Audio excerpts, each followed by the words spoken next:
Assalamualaikum warahmatullahi wabarakatuh. Perkenalkan, nama saya Aura Malika Ashifa dengan NIM 24109111200009. Di sini saya akan menjelaskan tentang anatomi permukaan dengan dosen pengampu Dr. Abdullah Oski Eliandri. Nah, sebelum ke anatomi permukaan, pastinya kita harus tahu dulu apa sih itu anatomi.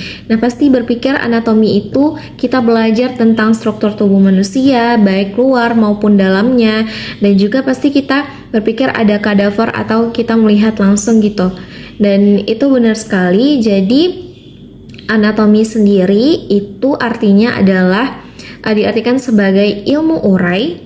Nah, kenapa sih ilmu urai? Jadi, anatomi itu adalah ilmu yang mempelajari struktur tubuh dengan cara menguraikan struktur tubuh menjadi bagian yang lebih kecil sampai bagian yang paling kecil. Nah, anatomi itu meliputi struktur-struktur yang dapat dilihat secara makroskopik tanpa bantuan perbesaran dan juga secara mikroskopik dengan bantuan perbesaran. Nah, kenapa sih yang lebih kecil maupun yang paling kecil? Jadi, dalam anatomi itu kita mempelajari tubuh kita itu bukan yang hanya luar saja, tapi dalam juga. Walaupun yang kecil, tetapi yang paling kecil pun kita pelajari gitu. Dan jadi di sini mikroskopik maksudnya adalah itu dengan bantuan mikroskop contohnya. Dan di sini ada posisi anatomis, bisa dilihat pada gambar di sebelah kanan. Di sini posisi anatomis ini adalah pasti kita harus mengetahui sebelum belajar anatomi, kita harus mengetahui bagaimana posisinya gitu. Nah, di sini posisi kita harus badan berdiri tegak, kepala, mata, dan jari kaki menghadap ke depan. Jadi kepala kita itu harus menghadap lurus ke depan, mata juga harus ke depan, dan jari kaki seperti itu, seperti pada gambar itu harus menghadap ke depan. Dan anggota badan atas berada di samping dan merapat sehingga telapak tangan menghadap ke depan. Nah, ini telapak tangan itu maksudnya adalah anggota badan atas itu tangan ya, dan telapak tangan ini harus menghadap ke depan dan arah ibu jari menjauhi bidang median. Jadi telapak tangan kita itu menghadap ke depan dengan ibu jari kita ini menjauhi bidang median. Maksudnya itu adalah menjauhi bidang samping tubuh kita. Jadi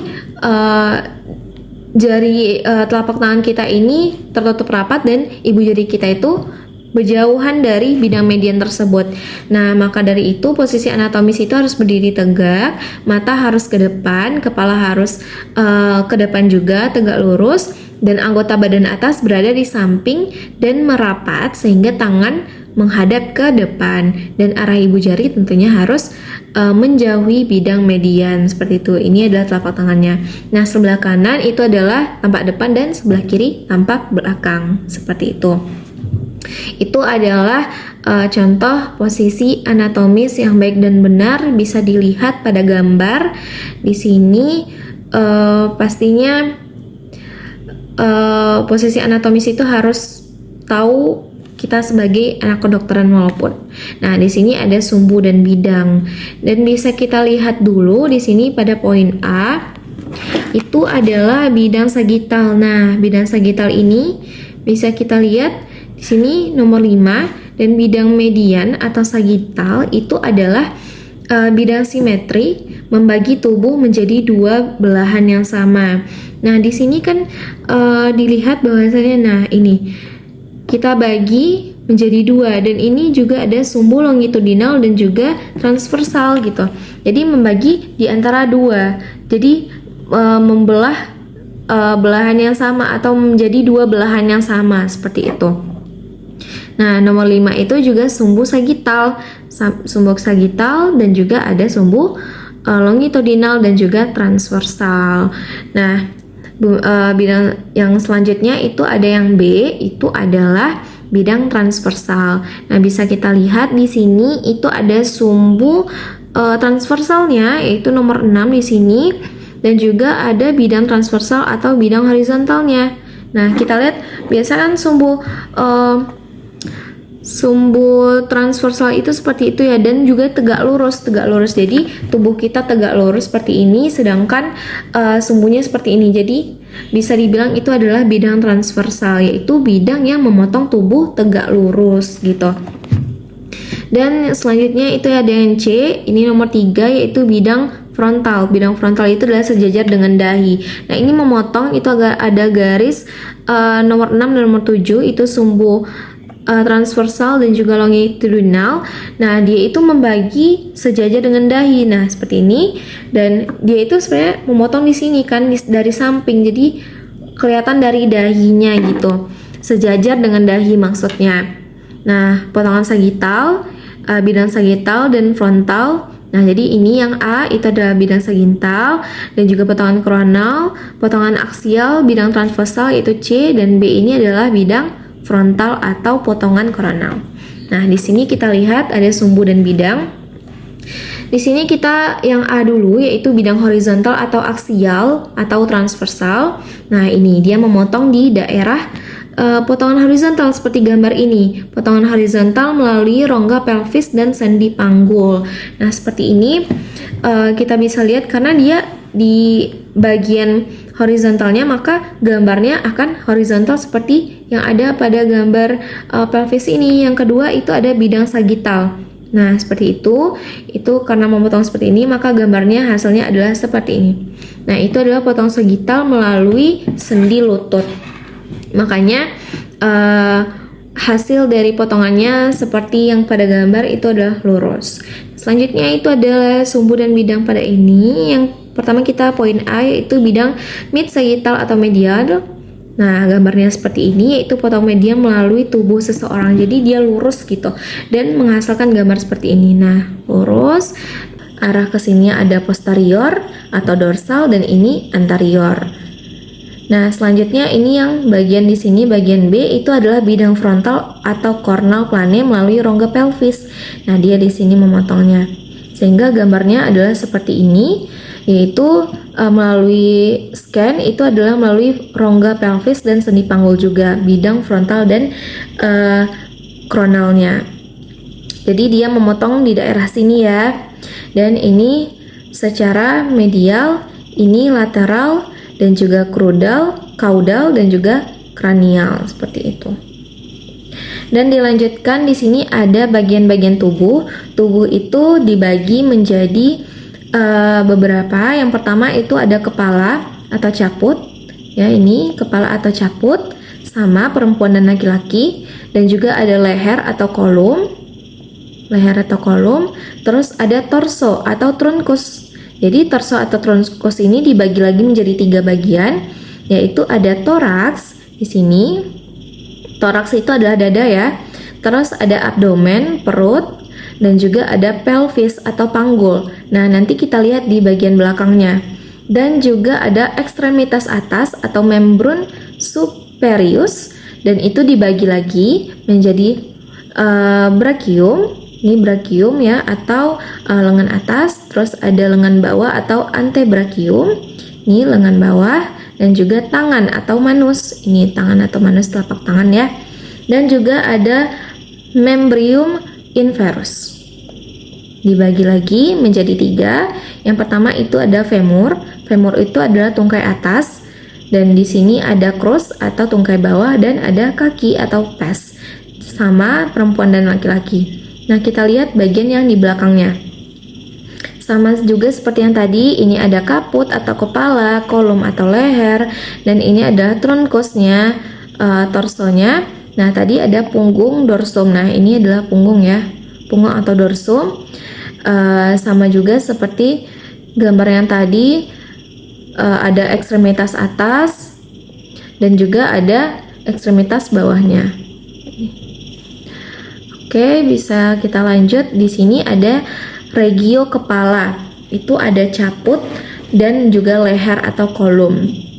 Bisa kita lihat di sini.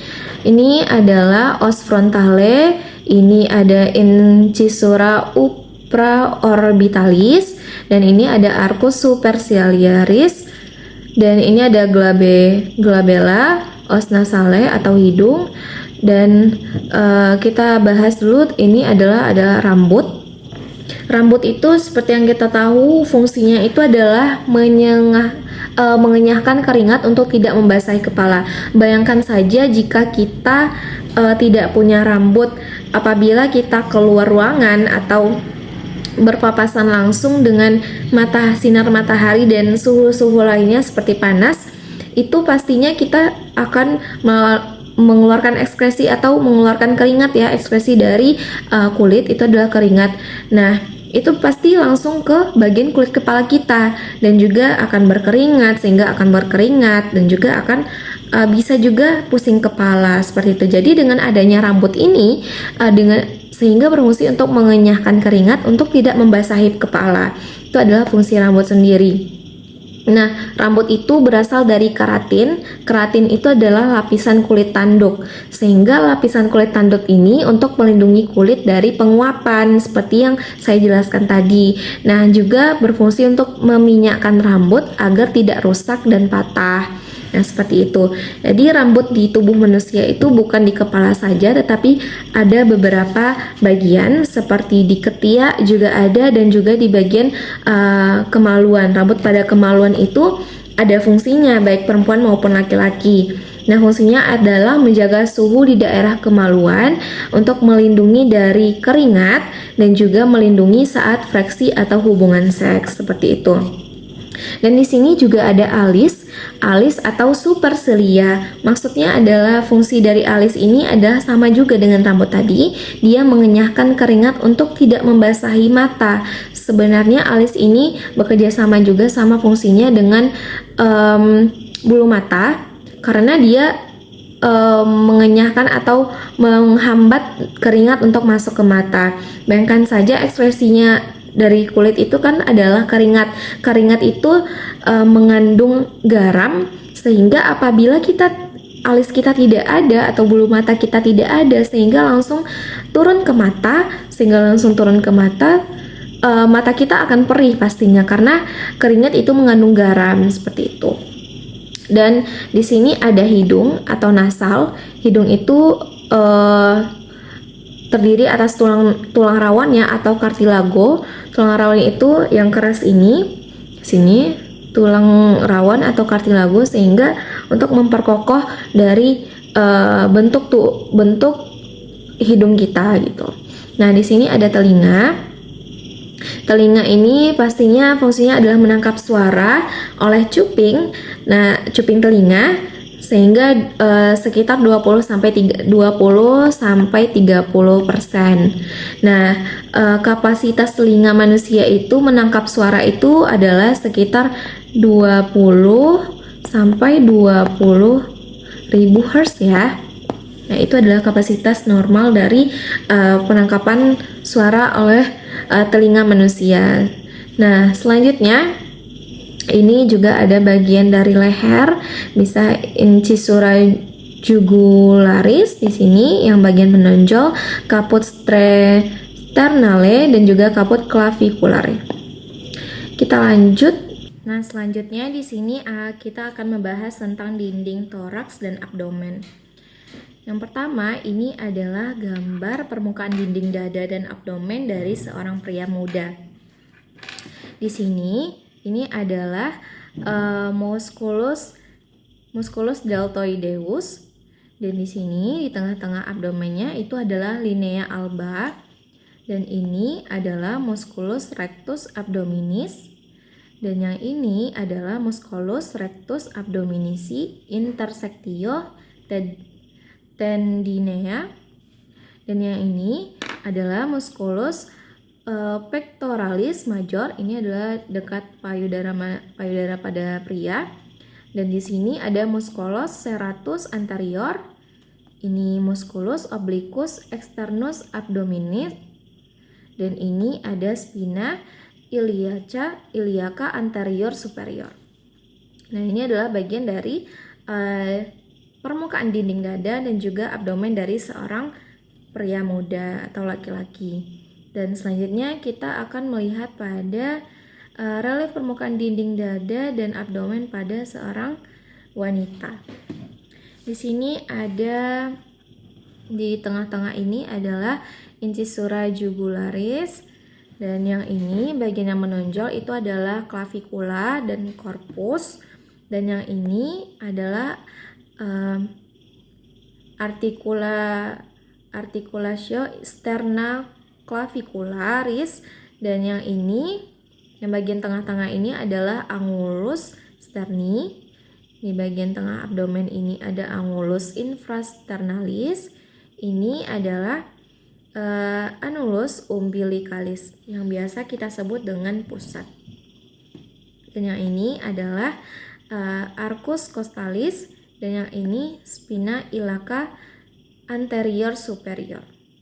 Nah, ini adalah gambaran dari relief permukaan dinding dada pada seorang laki-laki dan juga perempuan. Selanjutnya kita lihat ini ada abdomen, pembagian abdomen. Nah, bagian ini adalah epigastrik, bagian atas, dan ini ada umbilicus, ini bagian tengahnya. Ini ada pubik, bagian bawah, dan ini hipokondriak, dan lateral, dan inguinal. Ini adalah bagian kiri atau left ya. Dan ini juga sama sebenarnya, tapi ini right atau kanan. Jadi right di sini ada hipokondriak, di sini ada lateral, dan di sini juga ada inguinal. Nah, selanjutnya kita akan membahas tentang regio ekstremitas atas. Ini adalah bagian tangan ya. Nah, yang bagian ini itu disebut dengan tampak vertikal, sedangkan ini tampak dorsal. Nah, yang pertama kita lihat yang tampak vertikalnya. Ini adalah regio deltoidea musculus deltoideus. Ini plica axillans anterior. Ini regio axillan fossa axillaris. Ini musculus bicep brachii atau otot bicep ya yang ini. Dan ini adalah musculus triceps brachii. Ini otot tricep. Kalau yang ini adalah brachium, regio brachii anterior. Yang ini musculus brachiodialis, ini epicondylus medialis, ini antrebacchium regio antrebacchi anterior. Kalau yang ini adalah telapak tangan, itu palma atau vola, dan yang ini adalah tenar, ini ibu jari atau ibu jari ini adalah pollex, jari telunjuk index, jari tengah digitus medius, jari manis digitus annularis, dan jari kelingking adalah digitus minimus. Ini adalah hipotenar. Nah, selanjutnya kita lihat dari tampak dorsal. Yang ini tampak dorsalnya. Nah, sama juga di sini ada regio musculus deltoideus. Di sini ada plica axillaris anterior. Nah, di sini ada regio brachii posterior. Ini tricepsnya yang tadi sama-sama seperti ini, tricep.